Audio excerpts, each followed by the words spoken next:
Last week, I think it was a banker said to me that revenue caps was a bit like giving red cordial to children.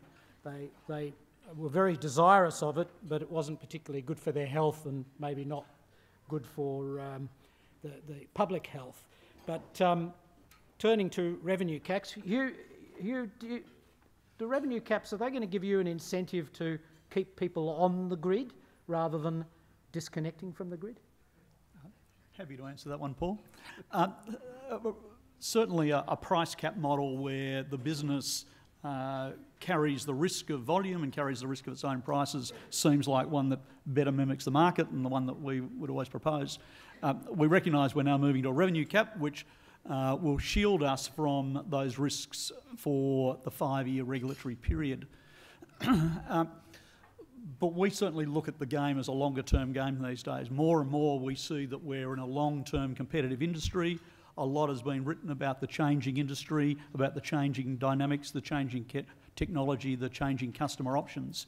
And that says that we're under long-term competitive pressure. So having a 5-year shield from those risks doesn't change the way we operate at all, because we're now thinking it's a longer-term game. So I don't see any issue there at all. Pass. Paula, do you want to add anything to that?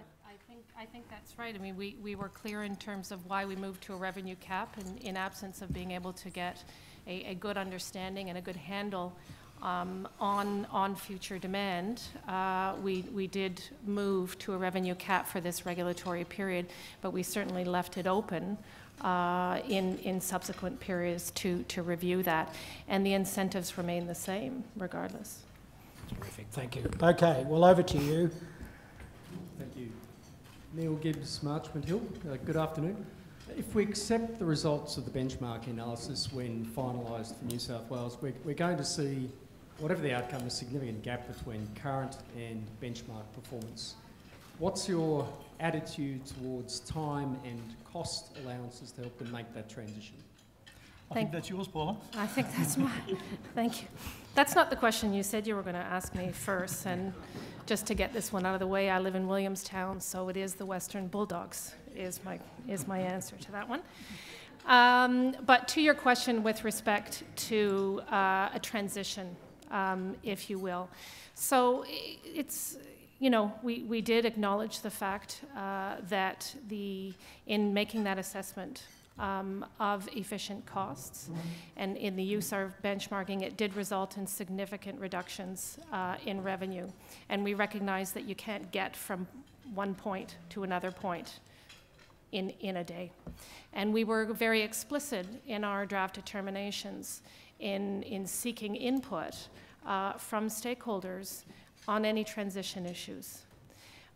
We felt it was difficult and it was inconsistent in the rules to provide for an allowance that was greater than efficient costs. That meant that consumers were paying for more than efficient costs. But if stakeholders or the businesses were able to provide arguments and justifications to us that a transition to an efficient level of costs was in the long-term interest of consumers, was appropriate under the rules, and met the national electricity objective, we would certainly be open to considering those alternatives. Thank you. Paula? Yes, over here. That's Robert McMillan from Gemini. We heard from Paul that dynamic efficiency is important, and arguably it's possibly the most important if we're trying to support the national electricity objective or gas objective. We heard from Hugh that it's important that we have rules that enable rather than prescribe or restrict as the market is evolving. And then, Paula, it was helpful to hear from you that the primary question should be, why should we regulate these services, and knowing when to let go. And so I think those are all very important observations. I guess the question I'd like to ask is, what we're grappling with here, and the examples Hugh gave, are often services that don't presently exist today. And so the question of let go is not really available to us because we don't regulate it now, we don't know what it is. And so in the context of these being new services or new markets, what would we look to when we make that call about whether or not we cover it and to what extent we apply our regulatory tools? That's yours too. Yeah. Thanks a lot. Paula's doing the heavy lifting. That's right. Well, and it's a difficult question to answer when you're talking about in absence of examples. And when I think about different type of services that distribution businesses may be offering in the future, one looks at what's the nature of those services. So, for example, if I think about storage, is our storage being used to shave off peak, to perhaps push out some investments for a distribution type of result? Then, to me, it sounds like that is a distribution type of service and belongs in the distribution business. Alternatively, if you're offering services that are perhaps in competition with retailers or other energy service providers, that's a different type of service. Should distribution companies be allowed to operate those and offer those types of services? Maybe. But then we have to look at other types of safeguards, and in order to maintain competitive neutrality, in order to make sure that those costs are ring-fenced and that they're not giving the distributor a competitive advantage over other participants in the market. Good question. Yes, in the middle, down the back. Thank you. Sorrel Grogan from AEMO. Hugh, this question I think might be best answered by yourself. You painted a great picture of the energy future for the residential market. How do you see industrial, commercial, or even, say, public transport large loads participating in that energy future? Specifically, do you think that they'll be able to utilise this technology, or will they be stuck with the grid of old? There's no doubts they'll be able to utilise the technology. It'll be there for them and they can use it. It's then a matter of how much they want to. And often we find with those larger customers that their priorities within their business sees them as being less flexible than the residential customer might be. You know, on that really hot day, if there's a really high price, the residential customer can go down to the local shopping centre and use their air conditioning. The business wants the predictability and stability, for their workforce, and wants to keep going that way. So the options have been out there for some time, and they've taken them on to varying extents. But there's certainly no reason that they can't pick them up and use them. And the scale economies mean that the economics of providing that functionality is easier to deliver for larger loads than for smaller loads.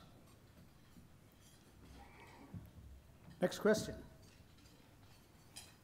Yes, over here to the right. Harry Keston, BitStew Systems. First question for Paula, if I may.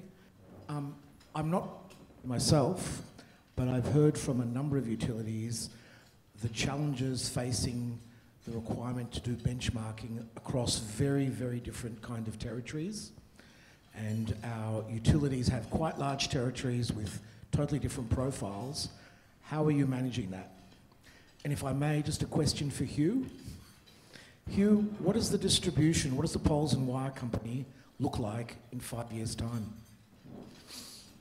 Well, two very different questions, Paul. They are, thank you very much.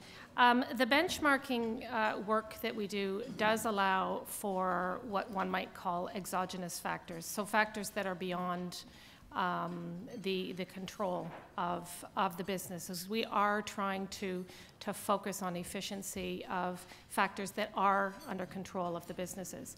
So we did make adjustments in our benchmarking work, both for the work that ended up in the report with our total factor productivity, and also in the work that we use to assess the operating costs and then the subsequent allowances. So some of the factors that we would have taken into account would be the predominance of backyard reticulation in one utility over another one, the difference in terrain, or the difference in, I think there was another occupational health and safety regulation that was different across the businesses. So there is a mechanism, and we did, in consultation with the companies and with the data that we provided, make some of those adjustments. And I presume that we will be getting comments on that, both in terms of the revised proposals and the submissions, as to the type of factors that we took into account, those exogenous factors, and then the quantum of them as well. But the benchmarking work does provide for that account. Always tricky. Hugh, the second question, if you can remember it. I can, and that's what we might look like in 5 years' time, or maybe more years' time.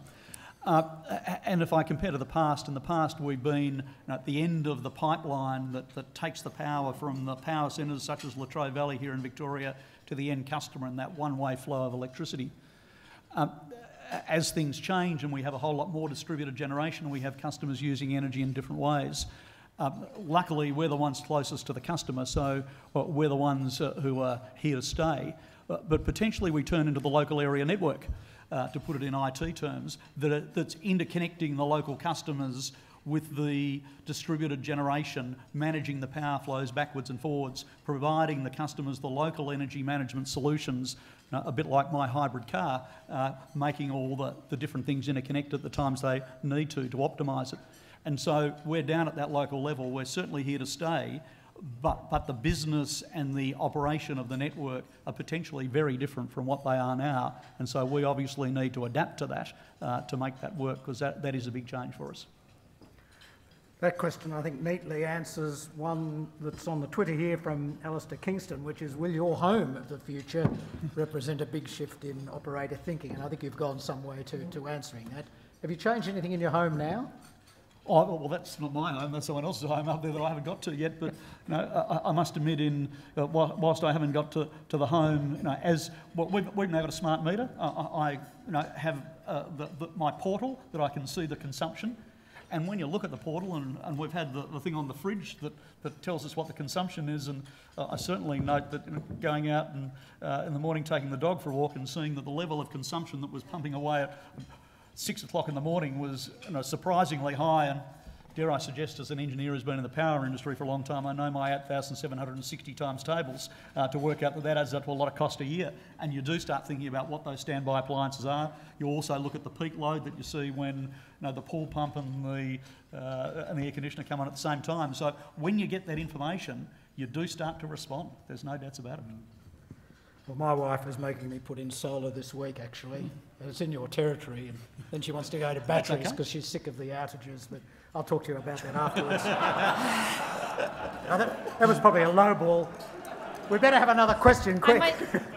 Down up there to the left. Yes, thank you. This is Ariel Liebman from the Monash Energy Materials and Systems Institute.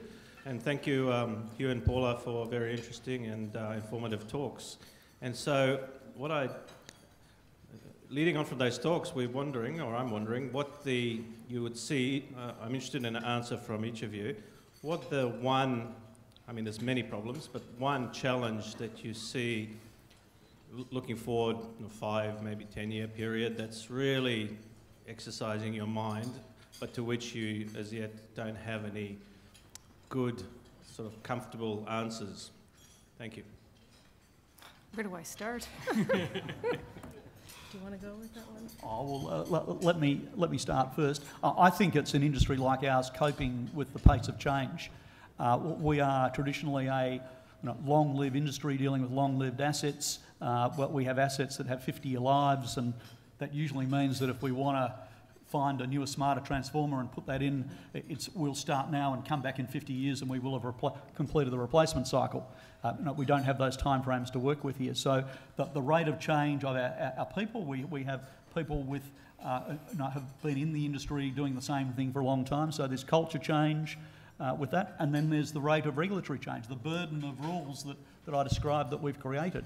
Changing any one of those is a long, hard, slow process. So at each point of the process, it's being able to cope with the rate of change that's facing us, and dinosaur up there. We might be it, and Uber might be racing away in front of us unless we can get our act together. So that's our challenge. Well, I hope we're going to become less of a burden, and that's also why I talk about how important it is to go down to the fundamentals, and always asking ourselves, why is it that we're regulating? Why is it that regulation is needed in this area? If it's not, if there's sufficient competition, then we should, all else being equal, we should be letting go. I think the challenge that I have right now is more of a process. One. We have an inordinate amount of work this year, and I want to make sure that in going through and reviewing all of these proposals, that we come out with decisions that all stakeholders are satisfied that they've been heard, and all stakeholders are satisfied that they've been understood, and that we have a well-reasoned decision. So I guess I do have the answer for that. It means to make sure that you're sticking to those open and transparent and predictable processes. But getting there is certainly going to be a big task at hand.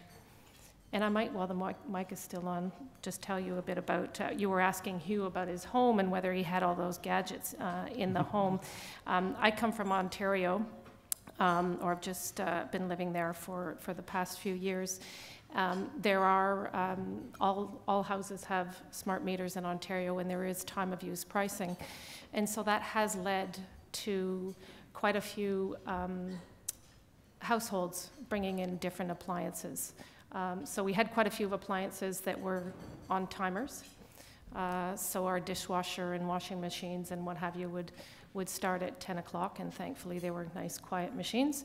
But also we did have a program with our distribution company where on certain peak days, on certain hot days, there would be certain components of the air conditioner that would get cycled off in order to help shave that. But they would get cycled off just for 5 minutes, and they were aggregating across different households with the aim of ultimately shaving off that peak. Yeah, I think the point there, Paula, is that a lot of the machines don't have to be manually turned on and off by people at 2 o'clock in the morning, which is what people have, I think, have assumed in the past that efficient pricing does. It's about enabling the technology. Yeah. Now, we're going really well with time, so we've still probably got time for at least three questions. So down here. Hello, David Dawson from Arup.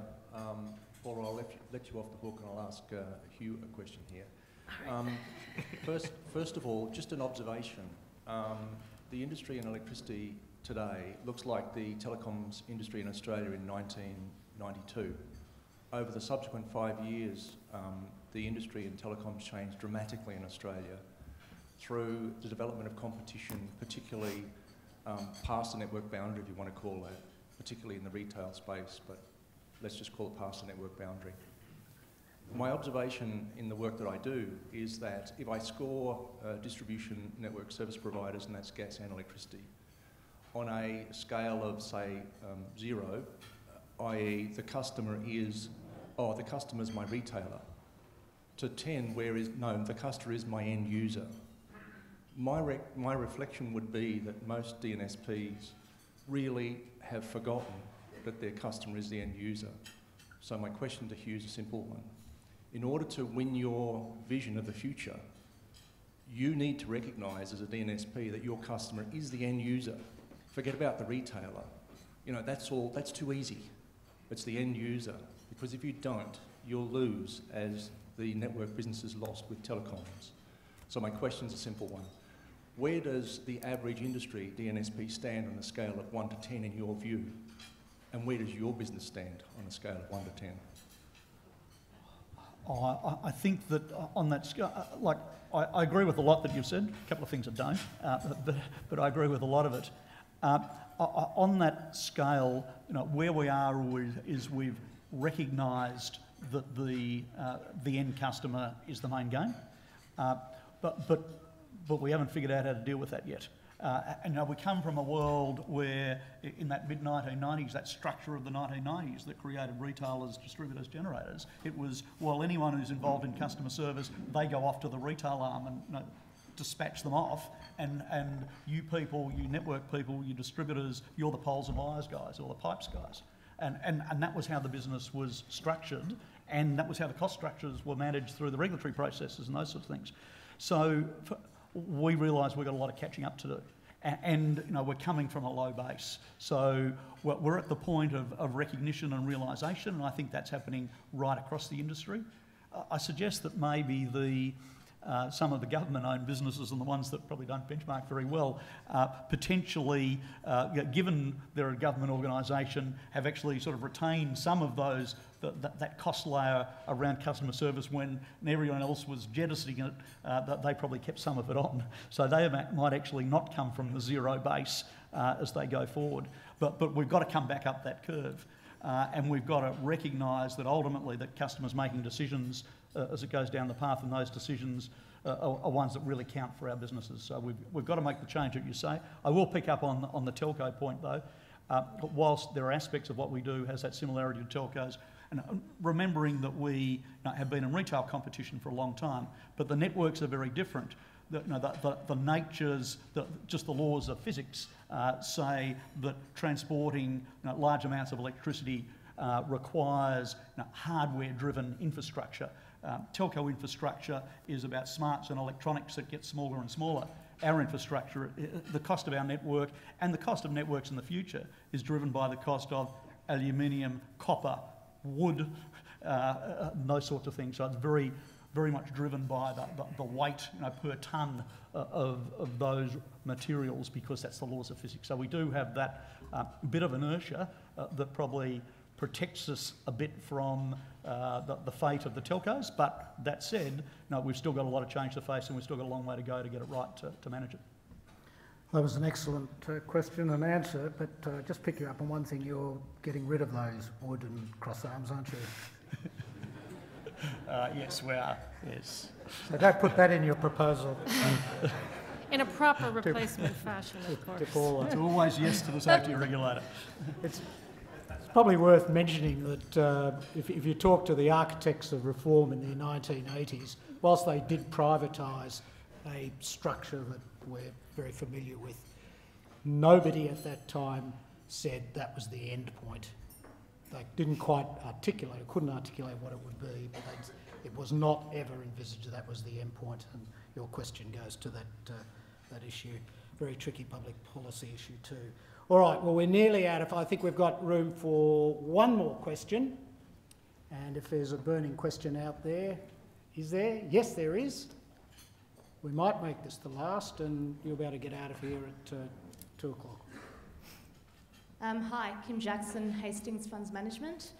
I've just noticed in this discussion there, we've kind of left out the transmission companies a little bit. We talk about generators, retailers, distributors. What's the future of transmission companies? Do they end up joining up with distributors, or is the future just an impact of what happens to the distributors and the flow back to the transmission companies? Hugh, do you want to kick off with that? Oh, let me have a go with that. Any transmission companies in the room? Nino, are you here?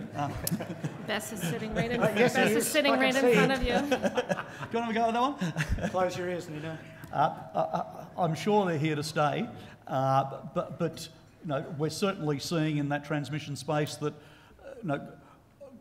growth, that new transmission lines that were thought to be needed a few years ago, because transmission is always expected to meet the future demand, those investments no longer needed, or some of them have been wound back, there's no doubts. Now obviously replacement capex and those things go on.